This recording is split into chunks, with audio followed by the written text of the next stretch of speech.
just because people show up to work don't mean they show up for work. They showing up for the paycheck now because you've shown them that you're not walking in what you're not practicing what you preach.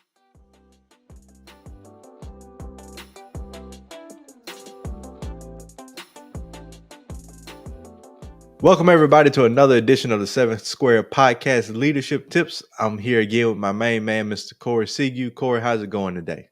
Oh man, we all good today. And man, I'm really excited about this topic because I've been talking about it lately a lot. But yeah, man, I guess I'll just give it to y'all since y'all listening already. But we're talking about like top-down leadership, right? Like attitude reflects leadership.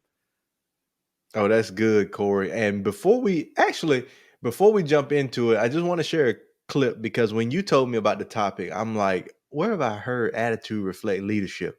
And it took me back to remember the Titans. So we're just going to play a quick preview of a clip for you so you can hear kind of the back and forth that leaders go through with their team members on leadership. And once we play that through, we will come back and definitely chop it up and break this down. So we're going to take it here for y'all. Huh? Or anybody else out there? You want to talk about a waste? You the captain, right? Right. Captain's supposed to be the leader, right? Right. You got a job? I have a You job. been doing your job? I've been doing my job. Then why don't you tell your white buddies to block for Red better? Because they have not blocked for him worth a plug nickel, and you know it. Nobody plays, yourself included. I'm supposed to wear myself out for the team? What team? No. What I'm going to do is I'm going to look out for myself, and I'm going to get mine. See, man, that's the worst attitude I ever heard. Attitude reflect leadership, Captain. Attitude reflect leadership, Captain. And Corey, you know, so many times we're asked to, as team members, and both you and I been a part of other organizations. We've worked for individuals. We had our leadership. You're asked to do so much. And then when you're not rewarded, you fall back. When people don't take, and you know, we talked about in one of our episodes, just the internal, the intrinsic versus the extrinsic and the external motivations. When you're not tapping into that as a leader and your employees or your team members disengage, then you want to say they got an attitude. Then you want to say, oh, you're just showing up for the paycheck, or you just here just getting by. Of course I am, because you haven't shown me that you value what I bring to the table. And so at this point, the attitude reflects the leadership. If you had better leadership, then my attitude might be different. So when I listen to that, when I hear that interchange, it's like he's expecting him, the other guy, to do the work, do his job, play for the team, look out for everybody. And then he throws it back. He was like, well, if you expect me to do X, Y, and Z, why aren't you telling other people to do it? Why aren't you holding them accountable? Why are you just on me? Well, since you're not going to hold them accountable, then I got to look out for myself. And I think, Corey, that goes without saying in any situation. If you feel like you're back against the corner, or you feel like you backed up in the corner, you feel like things aren't going your way, and you got to protect you and your family. Because I ain't gonna lie, Corey, when I get into certain situations, the first thing I think about is, okay, I gotta look out for my family. I gotta make sure we taken care of. So I ain't trying to hear all the rest of the team stuff. I gotta make sure I'm solid. And then you tell me, well, that's a bad attitude. So we go back to, well, that's what I got from you. So my attitude reflected leadership. What you think about that?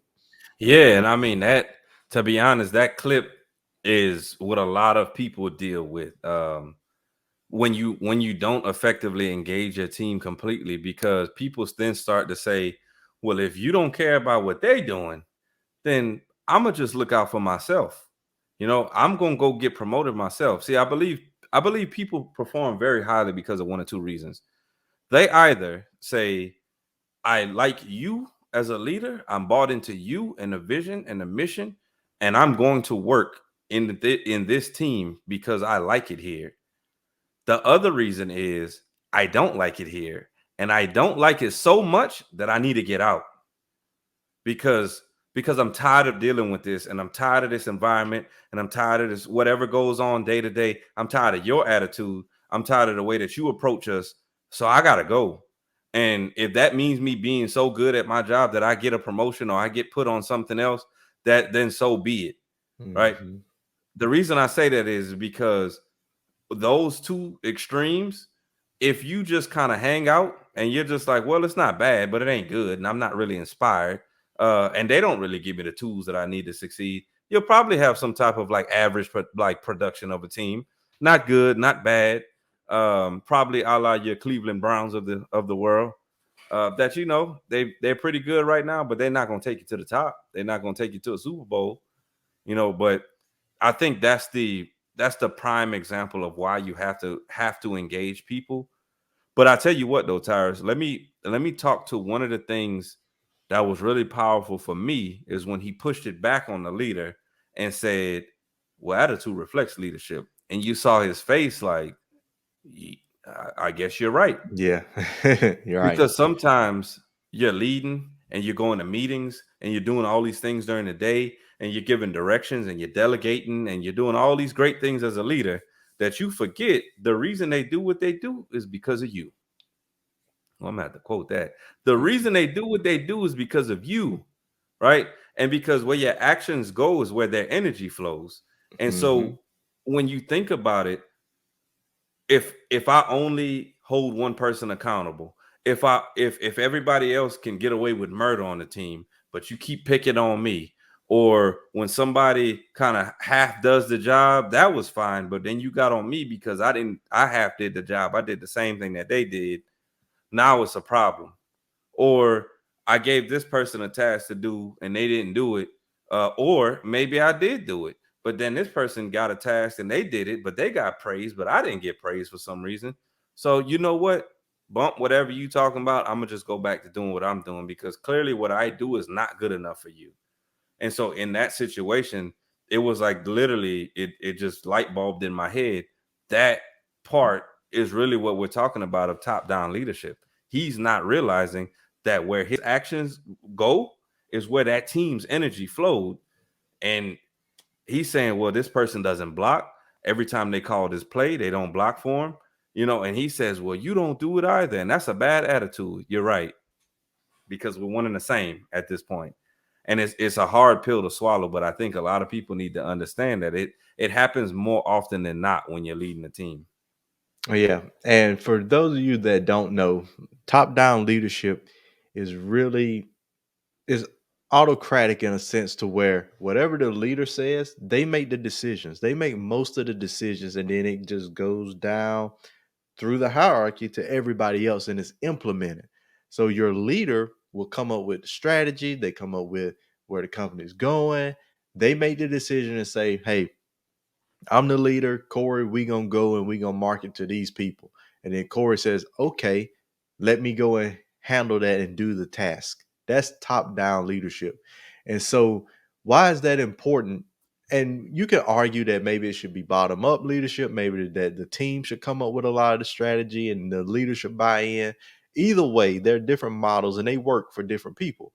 But to Corey's point, when you're pushing down the negativity, when you're pushing down the one-sidedness, that's what's going to reciprocate. For some reason, Corey, I think leaders believe in some organizations, some leaders, they believe that if they just make the decision, if they just jump out and say do X, Y, and Z, but they don't walk the right walk all the way through, they think their team members will walk the right walk. They boom, here you go. I got it from You parenting. talk to them. Do as I say, not as I do. That Mm-hmm. don't work, and you know it don't work. Everybody knows that doesn't work. People are looking at you for the example. So as the leader, if I'm saying one thing but walking a different thing, I've lost my team. They're Mm-hmm. going to disengage. And don't get it twisted. Just because people show up to work don't mean they show up for work. They showing Yep. up for the paycheck now because you've shown them that you're not walking in what you're not practicing what you preach. You're not setting the right standard. You're just giving instruction, and it may not even be the right instruction. Yeah. And watch this. So often we forget when we get into leadership positions and of any kind, right? And this goes from team lead to unofficial lead to vice president to CEO, whatever. We forget sometimes that attitude reflects leadership. And if I'm not willing to do something, well, how you expect me to be willing to do that? Mm-hmm. And a lot of people that I work with, and I'll give y'all a prime example. I was helping one of my employees the other day. I hate using that term, but I gotta tell you, I gotta put it that way so y'all get what I'm saying. Because I just say my people because we just family, and it like I serve a particular role to them. And she was trying to talk to me how to get through this negotiation. Somebody was giving her a hard time about something, and she was like, I don't know how to talk it through to him. And I said, you know what? So we practiced ourselves because I wasn't gonna let her off the hook and just be like, you're not gonna you're not gonna practice this, and then now you just thoroughly don't understand what to do. But I said, I tell you what, I'm gonna call him. And then I'm gonna get you, I'm a three-way. I put you on the phone, just mute yourself, and then you can listen to me do it. And she was like, you would do that? I'm like, well, yeah, because why would I expect you to do something that I wouldn't do? And I'm giving you words, and I ain't gonna burn no bridges, Towers, because there's a lot of coaches out here who can make you six figures in 90 days, but they ain't never made six figures before. But don't burn them bridges. yeah, I ain't gonna do that today. But just her response to it was like, you would do that for me? And I almost felt some kind of way because I'm like, internally I was happy because I was like, yeah, she gave me a good reaction. I'm gonna do it for her.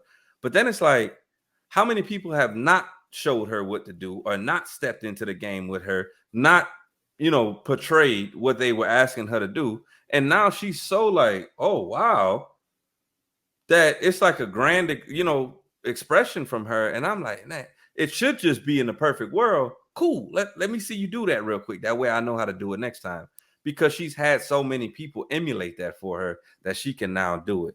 So a lot of times, Tyrus, we will say, and I'm almost bringing back into life, it's a lot of limiting beliefs that people go through and say what you can't do, or what you shouldn't do, or what you need to go do, but I'm not going to do it because it's they themselves is saying, I don't trust myself in being able to do this, therefore I can't show you. But you go out there and do that. And now look, there's a few different things, like Bill Belichick's probably not going to go tackle Derrick Henry in the hole. Right. That's probably not going to happen. But in our everyday lives, and I got to say that because, there's these internet critics out here that's like, well, some things, if you tell me that the Olympic gymnast coach is supposed to get out there, I'm not saying that, because that man might be 60 years old. What I'm saying is, in our everyday lives, of the typical things that we go through, you should be able to step in, emulate what you want from them, all the way down to just be positive. I see so many leaders out there that say, my team's always negative. I don't know how to combat the negativity. I don't know, because you're negative.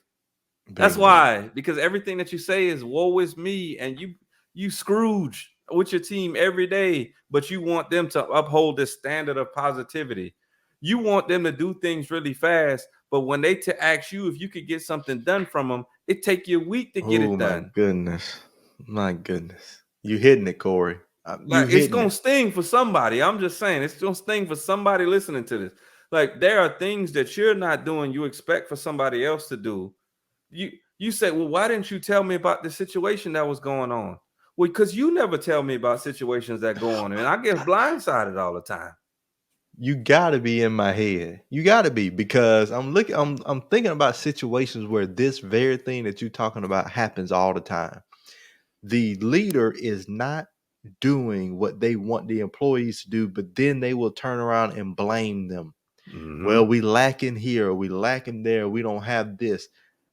But even if we had this, you're not going to follow it. And you can't do that. And we go and we talk about buy-in all the time. As a leader, you have to get your team to buy into your mission, your vision, the strategic goals, the objectives, the path, the plan, whatever. But if you're not following that, there's no buy-in. You're a hypocrite. And eventually people fall away because they're watching you tell them that they're not good enough you're not doing this good enough. We need to improve. But then again, you're not making that transition of improvement for yourself. And then you have the nerve to not have a true open door policy, because let's face it, most of these corporations that have open door policies, once you go into that open door, the next thing they try to do is figure out how to get you out. Yeah, it's open judgment. Yeah, put that on a t-shirt. Yeah, open judgment policy. Corey, I'm about to put that on a t-shirt for real. Put open judgment, cross it out, put open door. Mm-hmm. Because I've never heard that, but it's true. You go in, you tell them exactly what they told you to come do.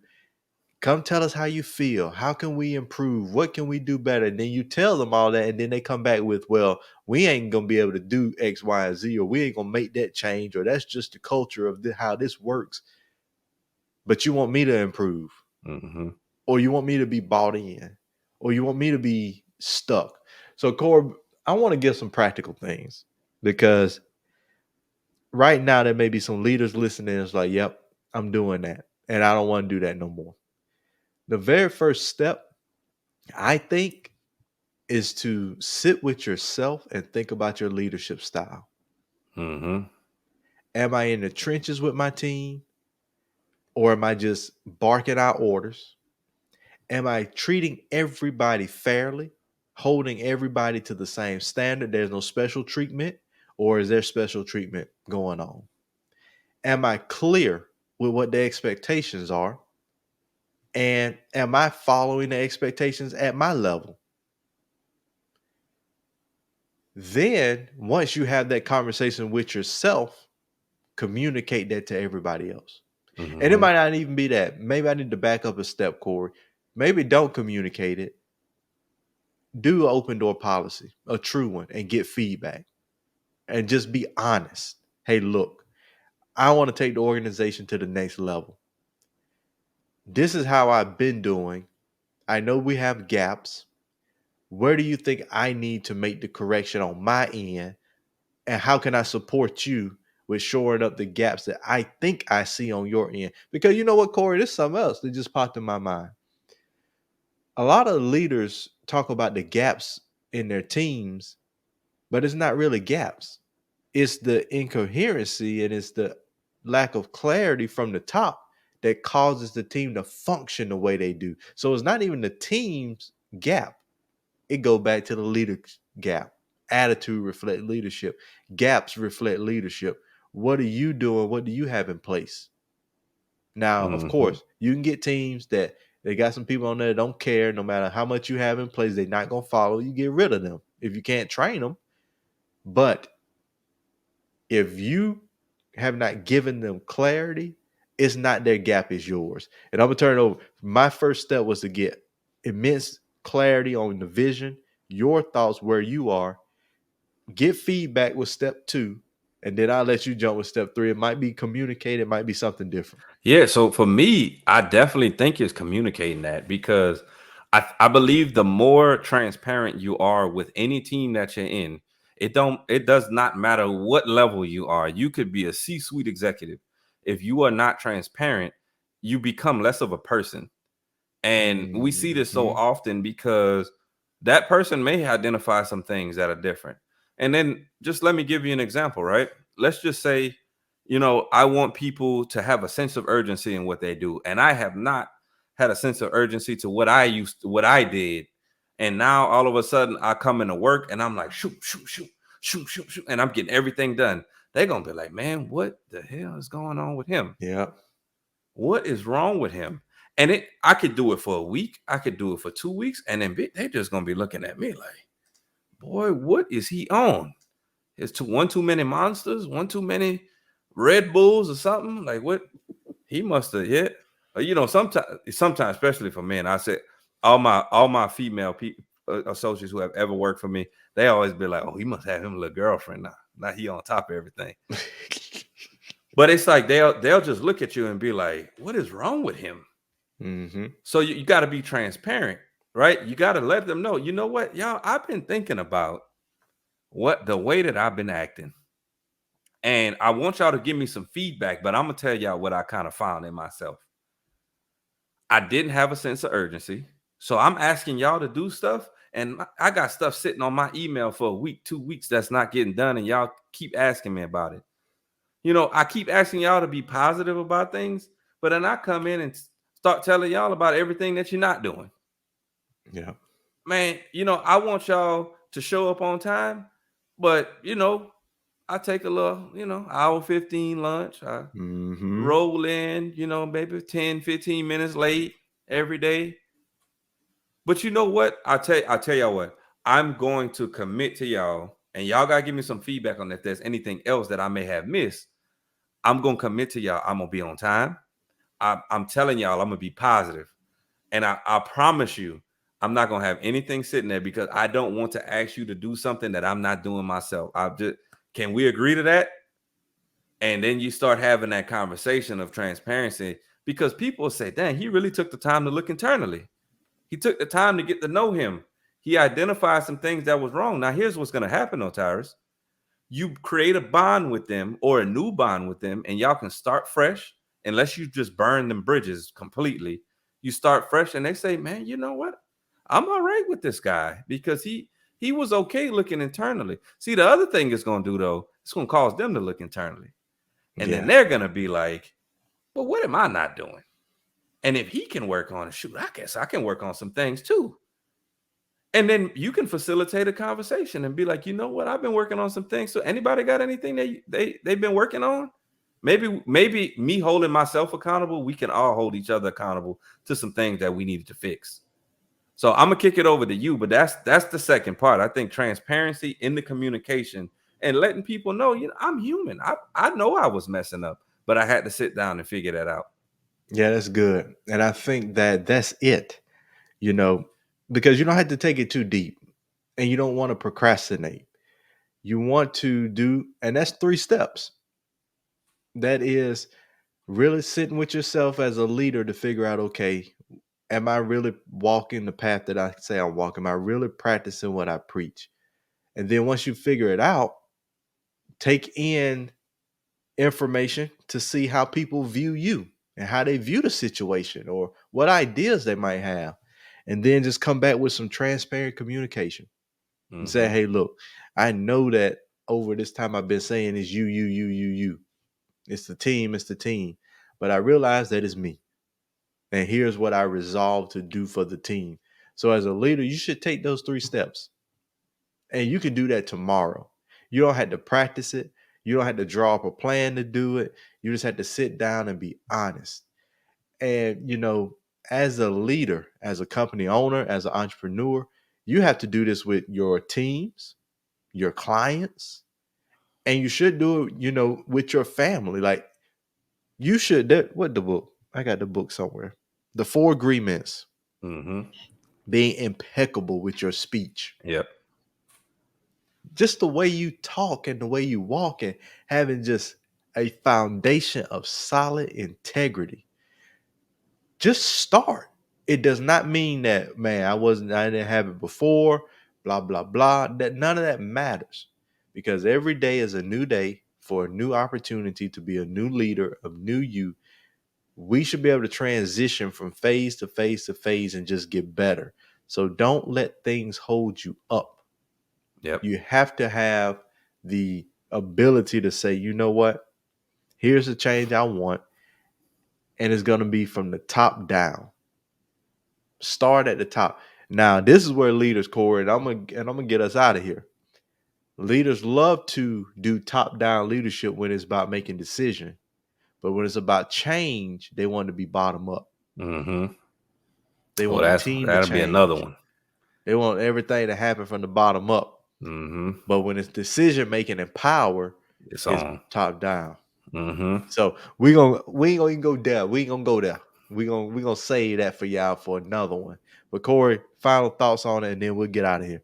Yeah, I just think that you know, if there's nothing that you get from this particular podcast, this episode is just wherever your actions go is where your team will flow.